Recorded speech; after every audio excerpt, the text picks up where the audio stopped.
ñu ngi leen di nuyu di leen jaajëfal yéen ñi nga xamante ne ni yéenay suivre chaîne bii di Xalaat TV ñu leen di dalalaat ci seen nouvelle vidéo tey nag dañuy wax ci xale yi maanaam droit des enfants fii ci Sénégal parce que comme ni ngeen ko xamee ñi ngi ci vacances te ku wax vacances xam ni xale yi dañuy lancé wu ci yenn activités yi mais ci période boobee am na ci ñoo xamante ne ni dañuy profité wu ci am temps wu gone yi pour gagner ci alal ju bari. benn ci moyen d'exploitation yooyu noonu di Sen Petit Gallé depuis at bi weesu bëggoon nañ ci def ab vidéo mais pareeguñu woon parce que suñu analyse foog ñu basé ko ci ay mbir yu leer yoo xamante ni dañ ko vérifier pour wan parents yi nga xamante ni seeni doom ñooy participer ci événement boobu noonu ak ñi nga xamante ni itam seeni doom bëgg na participer ci activité yu mel ni Sen Petit Gallé parce que événement la boo xamante ni jamono ji day influencer képp kuy xale fii ci Sénégal ñu wax yooyee parents yooyee waajur lii la ñuy jëfandikoo seeni doom maanaam dafa am benn groupe bu ndaw bu organisé wu teg ab projet pour lan gagner ay centaines de millions ci ndodd ay xale yu ndaw muy exploitation boo xamante ni amul fenn ci àdduna dañ leen di woon ci vidéo bi benn par benn danger bi nga xamante ni Sen Petit Gallé am na ko ci aveniru ay xale yu tout tànk yoo xamante ni xamuñu dara mais tamit seeni image yi nga xam ne ñu ngi koy utiliser pour am xaalis. vidéo bi nag dañ ko def ci ndimbalu quelques informations yoo xamante ni ñi ngi ko jëlee ci ab travail de recherche bu benn professeur ñu koy woowee docteur Adja Maymouna Niang Ndiaye di ab écrivain di dramaturge di jàngale tam technique de l'information et de communication ca université bu Thiès. donc liggéey bi nga xamante ni defoon na ko ci sujet boobu noonu daf ñu dimbali lool ci vidéo bi nga xamante ni moom la leen di dëgtal tey ci danger bi nga xamante ni Sen Petit Gallé am na ko te sénégalais yu bari dañu umpale mbir moomee. dañuy tàmbali vidéo bi ak li ci gën a am solo muy xaalis bi nga xam ni promoteurs yi nga xam ne ñoo créé Sen Petit Gallé ñu ngi koy gagné ci ndoddu ay xale. parce que ci concours bi nit ñi li ñuy gis mooy récompense yi nga xam ne moom la ñuy jox ñi gagné luxe bi nga xamante ni moom lañ leen di won ci télé yi mais li ngeen war a comprendre mooy dépense yooyu yëpp muy organisation bi hébergement wu xale yi nga xam ne ñooy participer ci concours bi ak prix yi nga xamante ni moom lañ leen di jox lépp représenté wul 1% ci li nga xamante ni ñoom moom lañ ciy gagné. parce que la plupart la ñuy jox xale yi ñi nga xam ne ñoom la ñu jox ay prix seen partenaires publicitaires yi ñoo koy gérer. loolu baax na ñu préciser ko parce que business la ñoom amuñ dara lu ñu perdre mais li mat a préciser mooy ci concours Sen Petit Gallé bi dafa am lu ñuy wooyee ay appel téléphonique ak ay SMS yi nga xamante ni képp ku bëgg soutenir ab candidat danga koy def maanaam nga voter pour woykat bi nga xam ne moom nga àndal xale bi nga àndal. loolu noonu mooy tax promoteur yu événement bii di Sen Petit Gallé gagné ay centaines de millions. naka la mbir boobee di demee. dafa am benn serveur spécial boo xamante ne nii lépp fa lay jaar maanaam vote yi képp kuy voté da ngay jaar ci numéro yooyu noonu pour tànn candidat bi nga àndal. serveur bi mi ngi coûter environ 350 francs CFA par vote maanaam bu amee 100 000 votes loolu estimation kese la parce que ñiy voté ëpp na 100 000 personnes ndax am na ñoo xamante nii dañuy voté lu bari yoon mais 100 000 personnes kese bu ñu voté wee maanaam téeméeri junni nit. dina indil ñu organiser Sen Petit Gallé 35 millions de francs CFA bu fekkee ni nag am na 1 million de votes loo xamante ni mën na ne parce que ñuy voté day bari te comme ni ma ko waxee sànq benn nit mën na voté lu bari yoon donc bu fekkee ni 1 million de votes am na da leen di apporter lu toll ci 350 millions de francs CFA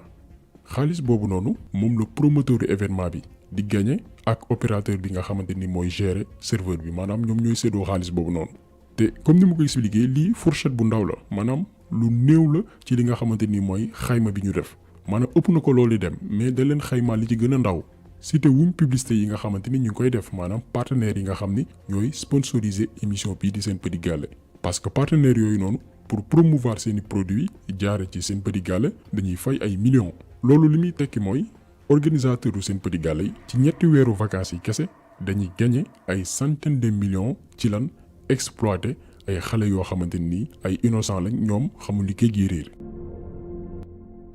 bu weesoo alal ji nga xamante ni moom la ñuy gagné ci ndoddu xale yi mu am tamit beneen mbir boo xamante ni moo gën a garaaw professeur Adja Maymouna Niang dippee woon ko suspense sadique maanaam émission bi nga xamante ni nii moom la ñuy dunduloo xale yi ci biir boobee émission rawatina nag bu ñu waree proclamer li nga xamante ni mooy seeni résultat.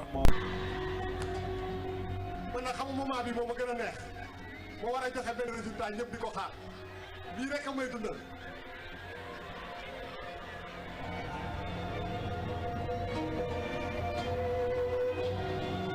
waaw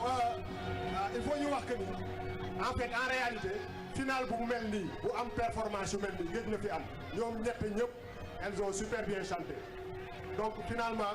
kenn du perte même bu dee kenn mooy gagné ñi si des ñëpp elles n'auront pas mérité voilà donc pour ne pas kenn di xam fii xaaral ma mu ngeen ma xañal ma ñëw ci digg bi fii Yeah. donc ki gagné seen petit gallé ren 2018 entre Poulay Matou ak Justine. suspense bi yëpp nag dara nekku ci lu fortuit lépp ñoo koy orchestré maanaam def benn musique boo xamante ni musique de suspense la pour que moment bi ñu joxee résultat yi émotion yi jóg yaram yi daw. li ñu jublu mooy jouer ci émotion xale yi ak ñi nga xamante ni ñoo leen di suivre ba ñoom sénégalais yi nga xam ne ñoo leen di seetaan émotion boobu noonu jàpp leen pour gën leen inciter ñu voter parce que période boobu noonu sénégalais mën nañ continuer di voter donc suspense bi li muy gën a dem nit ñi di gën a voter loolu di leen gën a apporter xaalis te pression bi nga xam ne xale yi moom la ñu dund tey képp ku leen jege ak képp koo xamante ni yéen a bokk koñ wala képp koo xamante ni nii diaspora bi nga nekk te faral ci kenn forcément da ngay voter. loolu lépp dañ ko orchestré pour créer émotion boobu noonu suspense boobu noonu autour émission bi bu ko defee nit ñi di gën a voter parce que comme ni ma ko waxee sànq vote bi da leen di apporter xaalis bu bëree bëri. bu ñu noppee ci loolu ñu ñëw ci fond wu concours bi parce que ci concours Sen Petit Gallé xale yi dañu war a interpréter ay woy yoo xamante ni nit ñi xam nañ ko woy yu siiw maanaam toppandoor ay woykat yu mag foofu tamit am beneen problème. te foofu dañuy wax sur le plan scientifique parce que ñoom seen biir émission bi muy Sen Petit Gallé dañuy exiger xale bi comme li ñuy exiger star yu mag yi maanaam ñu ci mel ni ay staru cinéma ay staru musique wala staru télévision en général loolu la ñuy exiger xale yi maanaam li ñuy woowee les 5P maanaam paillettes projecteur podium public people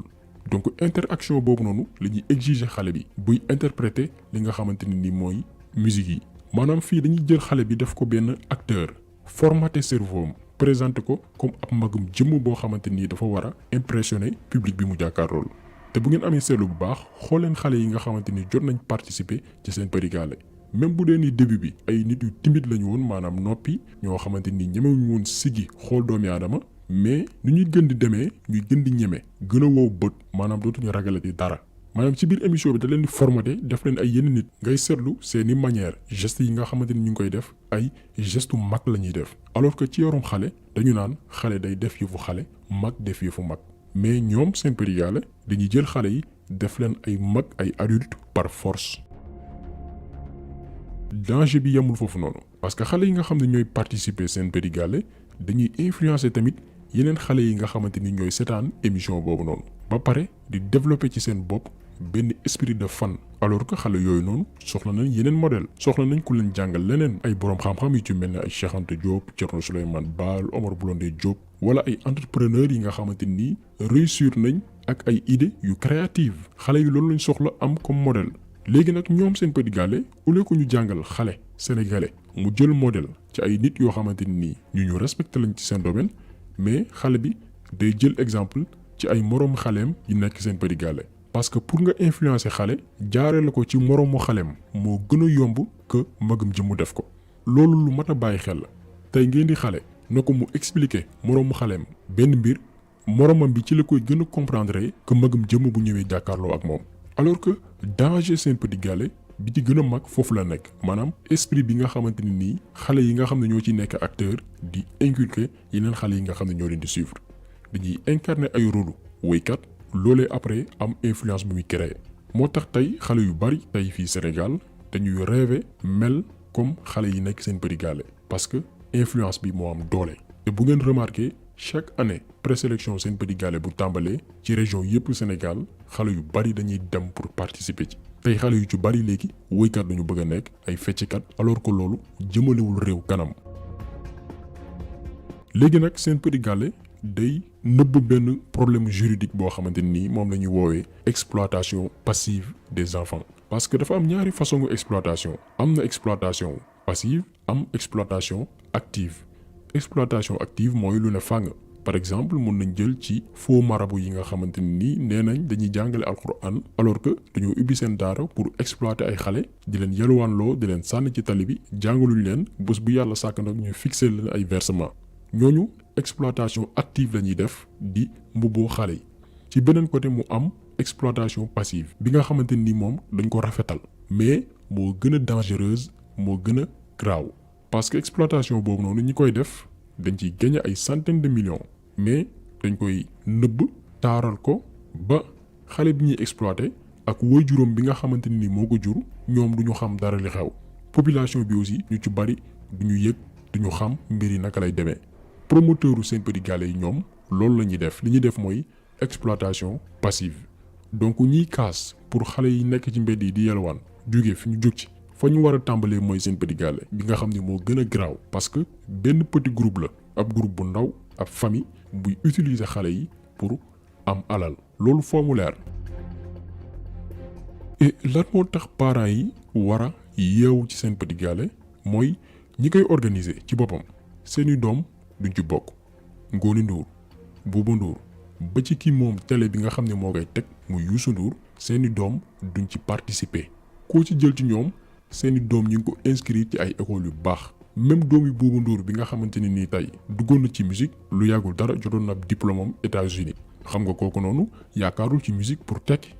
Ngoni Ndour pareil Youssou Ndour ay doomam xalaatul sax ñu nekk ay woykat bañ na ko bàyyi njabootam business nañu jàng management entrepreneuriat seeni études supérieures sax defee wuñ ko Sénégal xalaatul doomam nekk woykat donc foog ñu bàyyi nelaw gi avenir u Sénégal dépendrul ci musique dépendrul ci fecc. tey li ñuy conseiller parents yi ak xale yi mooy ñu xool naka la ñuy amee ay compétences ci métier d'avenir yi yu ci mel ni exploitation pétrole gestion des ressources naturelles ingénieur pétrolier ak ay yeneen métiers. jeunes yi loolu lañ war a dem jàngi am ci xam-xam pour que ëllëg ñu bokk ci ñi nga xamante ni ñooy décider ci suñu pétrole suñu gaz ak ci yeneen ressources yi nga xamante ni ñi ngi biir Sénégal. lu ko mooy rek ëllëg ay étrangers ñooy ñëwaat suñu biir dëkk géral ñu li nga xamante ni mooy suñu alal te duñ ci mën dara parce que ñun amuñu xam-xam bi amuñu compétence pour exploiter ko. donc émission bu ci mel ni Sen Petit Gallé dañ ko war a censurer fii ci Sénégal parce que influence bi nga xamante ni mi ngi koy def ci ndawu sénégalais yi baaxul. bu fekkee ni dañu bëgg a bëggal xale yi am na yeneen activité ludique et éducative yoo xamante ni nii xale yi mën nañ ko def te dina leen dimbali ci seen avenir. parce que danger bi mooy xale yu ci bari bu ñu génnee ci concours yu ci mel ni Sen Petit Gallé dañuy yaakaar ni seen avenir yëpp ci woy la war a nekk dañuy yaakaar ni dañu war a nekk ay artistes par force. alors que ci domaine musique mën nañ ko sax bañ a yemale ci musique mais musique football basket wala beneen milieu showbiz génération talent boo ci jël benn wala ñaar ñoo ciy percé ñoo ciy tekki ñi ci des duñ ci génn wala sax dañuy jéem a forcer li nga xamante ni mooy succès te loolu moo leen di dugal ci lu ne. ñenn ñi dañuy jéem a sax dugg ci yenn milieu yi pour génn ci loolu moo leen di dugal ci naan sàngara mbirum cinébar parce que milieu musique du milieu boo xamante ni dafa baax ñu bëri sànku nañ ci. xool leen tey xale bu jigéen bii mi ngi tudd Mame Diarra ñu bëri xàmmee nañ ko bokkoon na ci Sen Petit Gallé te actuellement mi ngi ci benn groupe international bu ñu woowee No United. groupe boo xamante ni boo demee tey seen chaîne YouTube dañuy promouvoir sax drapeau góor jigéen yi ci seen i illustration moom Diarra bii nii mu defoon benn interview ak benn journaliste bi laaj ko lan moo taxoon mu sol bikini maanaam benn genre 2 pièces bu mu soloon ci benn clip bu groupe international boobu noonu defoon bi mu ko tontoo lan la ko wax moom musique lu mu laaj da koy def. benn clip bi nga tourné ak ñoom. nga solu si en bikini maanaam en 2 pièces. lu waral nga nangu loolu. bon soo gisee nag àdduna bi lépp dafa am lu tax. man du ma ne damay sol ay bikini juste rek pour wanewu wala genre yooyu noonu. milieu bi ma nekk moo ko laaj. xam nga suñu defee clip nekk à la plage wala nekk piscine. groupe bi yëpp sol maillot de bain ma ñëw sol jàllaabe wala ma sol leneen loolu concept bi dama bokk ci groupe boo xamante ne ñun ñëpp ay bokk yam nekk ay jeunes bëgg musique bi nekk ci di ci topp léegi ñun bu ñu jëlee ñoom bu ñu jëkka ni clip bi plage lañ koy defee te maillot de bain lañ ci war a sol man dama ci ànd ak ñoom parce que dafa nekk musique dafa nekk loo xam ne dama ko bëgg te contexte bi rek moo ko laaj du leneen. donc daal mën naa wax ne kon actuellement musique bi lu mu laaj da nga ko koy jox. waaw. musique bi moom lu mu laaj dama ko koy jox waaw dëgg fa neex. donc daal mën naa wax ne kon actuellement musique bi lu mu laaj da nga ko koy jox. waaw. musique bi moom lu mu laaj dama ko koy jox waaw dëgg fa neex. waaw. musique bi moom lu mu laaj dama ko koy jox waaw dëgg fa neex. donc xam ngeen ni kii nii sànku na yàgg na parce que lan moo tax milieu musique dangereux parce que da ngay toll moment boo xamante ni lu ne dala koy jaral pour succès parce que da ngay nekk en concurrence ak ñeneen te doo bëgg ñu raw la. looloo tax artistes yi di dugg ci secte maçonnique yi doon ay illuminati wala ay góor jigéen parce que dañuy bëgg a percer ci milieu bi te loolu xale yi xamuñu ko ay innocent lañ et même seeni waajur amaana xamuñu ko donc il faut que parents yi jël seeni responsabilité waajur yi am fulla doon ay responsable parce que jàpp nañ ni waajur bu doon responsable rek doo bàyyi sa doom di participer ci ay activités yu ci mel ni Sen Petit Gallé. autorités yi nga xamante ni tamit ñooy saytu wàllum audiovisuel nañ ci jël seeni matukaay même buñ ko fi jëlewu ñu changer concept bi mu nekk milieu boo xamante ni ndaw ñi dañ ciy jàng donc yaakaar na ni loolu moo gën a am solo. donc vidéo bi tey loolu la woon ñu ngi leen di gërëm di leen jaajëfal di leen jox dig daje beneen yoon ak beneen vidéo jaa ngeen jëf.